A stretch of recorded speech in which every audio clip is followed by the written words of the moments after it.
everybody, what's going on? Mr. Tony of the Dead here, and I have another movie review for everybody out there. This one's on a movie called Shivers Down Your Spine. This is shot, edited, and directed by Matthew Kister, and it's from Dead Lantern Pictures. And I want to say right off the bat, I'm very sorry that it took me this long to get to this movie. Spoiler alert, I thought this movie was terrific. Very, very awesome movie for the budget. Only a budget of $750, and it took through the course of 4 years to shoot. And this is a horror anthology movie, and each, of course, horror anthology movies, there's a bunch of different short stories, and there's 9 in this one, 10 if you count the wraparound. And I'm going to go through the list of names on here, so let me catch my breath. So we got Jasmine Van Houten, Daleen Cowden, Ali Hodson, Kevin Casey, TJ Rowe, Christina Olsen, Mark Popjoy, Jesse Hapke, Taylor Malone, Jim Broadhagen, Julia Farrell, Cheyenne Fisher, Joanna Kingsbury, Justin Mullaney, Carrie Waybright, Dale Schumacher Jr., Cody McDowell, Ted Perez, Will Griffey. Catch my breath. Jenny Chambers, Eric Moyer, Michelle Schrage, and the beautiful and my new crush, Megan Shepherd. Alright, like I said, this is a horror anthology. It's not just a horror anthology though, it's mixed with retro 80s, and it has even mystery in it. It has horror. It has a little bit of everything, to be honest. It's not straight up horror, and there's some comedy in it too, which I think horror comedy is more of the title for, like, the classify this movie as. But the stories in this one are, and I'm not sure if this is the right order, but it's the wraparound story is Out of the Lamp, and then there's Deadbolt, Convention Girl, Birthday Dinner, A Bad Heart, I Dream of Jeannie with D-J-I-N-N-I, Shortly After Nightfall, Last Breath, Whispering Board, and The Christmas Horror Story, which has nothing to do with the movie that came out not too long ago called The Christmas Horror Story. But I gotta say, I did enjoy them all, and like all horror anthology, all anthology movies, you're not gonna like them all, but I did like them all. But there were other ones that stood out more that I really enjoyed. The very first one I show is Deadbolt, and I really like that. It's a ghost story about a girl sitting home. She just wants to sit home, watch a scary movie and that, and she keeps getting a ringing on the doorbell at the house, and the deadbolt keeps opening even though she keeps shutting it. So it's like, what's going on there? And being that these are shorts, I say this at every anthology review I do, but they're shorts, I can't really give a great big description. But that one was really done well. There's a lot of the way it ended, I really enjoyed the ending. It was creepy as fuck. And the one thing I should say about this movie is afterwards, they talk about kind of like the short, and they make fun of themselves a little bit. But the whole point of this movie is that the wraparound Out of the Lamp, this guy finds a genie lamp inside his microwave, and of course rubs on it. The genie comes out, played by Megan Shepherd. Wow.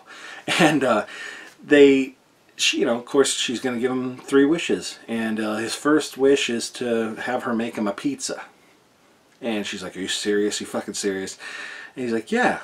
So she goes and makes him a pizza. And then his other wish, which gets to the whole movie, is he wants her to tell her all different tales, stories. He's like, "I'm in a good mood for a good story. Tell me something." That's where they all come into.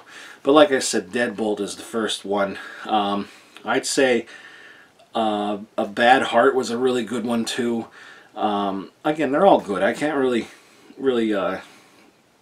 Last Breath is good. They're all good. I wanted to talk about the ones I really like the most, but looking at the list of the names and just thinking about them, they're all good. And I guess probably the weakest one would be the wraparound, only because of the ending of it.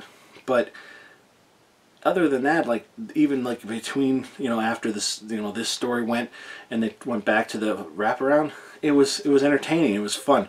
Everybody was likable in this movie. I thought. I didn't think anybody you know, did a shitty job. I didn't feel like there was any bad acting, except for like ones where they were on purpose.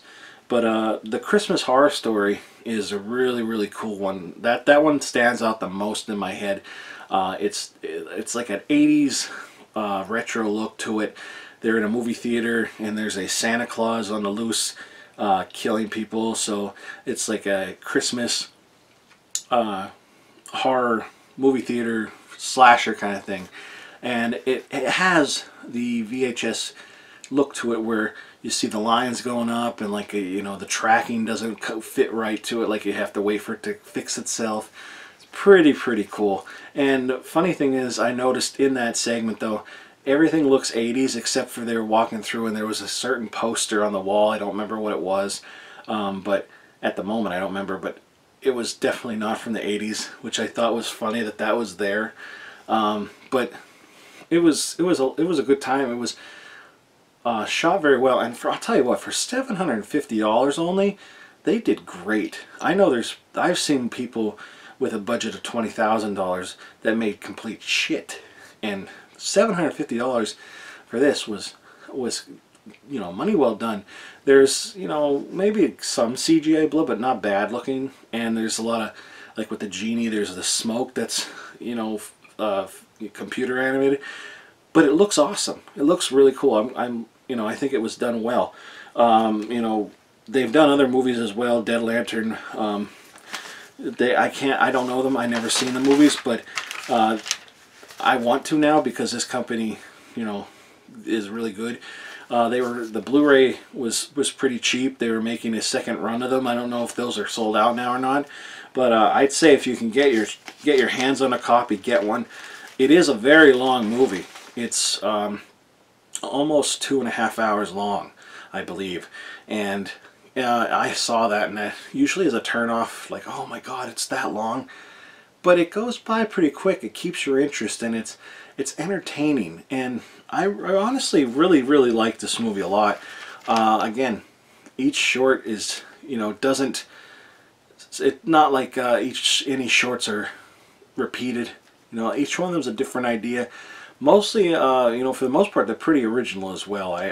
I can't think of anything where I've seen that kind of thing. And all but 2 films were shot in Nebraska. So this entire movie, except for 2 of them, I don't know which 2, but they were all shot in the same state, which was pretty cool. So like I said, over the course of 4 years, this was made. You can't really see any time gap in between either. It kind of just seems like they filmed it over a month or so and, you know, got it all done. Not that in a month or so it was bad. It was just, you know, usually you could tell somebody has longer hair, facial hair, stuff like that.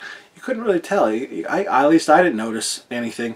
And, you know, they used the same people in different segments as well. Not everybody, but some people were in like 2 or 3 segments. But each segment they were in, they played a totally different character, and they didn't seem like the same character from this other segment. This was a really good movie. I was very impressed with this movie. Really enjoyed it. Made me laugh a lot, which, you know, it happens, but not as often as you think. You know, you might get a chuckle here and there, but I found myself laughing a lot while I was watching this movie. So yeah, definitely recommend this movie. I thought it was a good time, real fun. Don't take it seriously. You know, I could tell they had a lot of fun making this. But, you know, yeah, check it out. If you can get a copy, I'll put links below for this, Facebook page and all that stuff. Also, I'll put the trailer at the end of the video so you can check that out. So make sure you follow me on Instagram, Twitter, Tumblr, AMNIO. Also subscribe to me on YouTube, and that's it. So thanks everybody for watching, and talk to you later.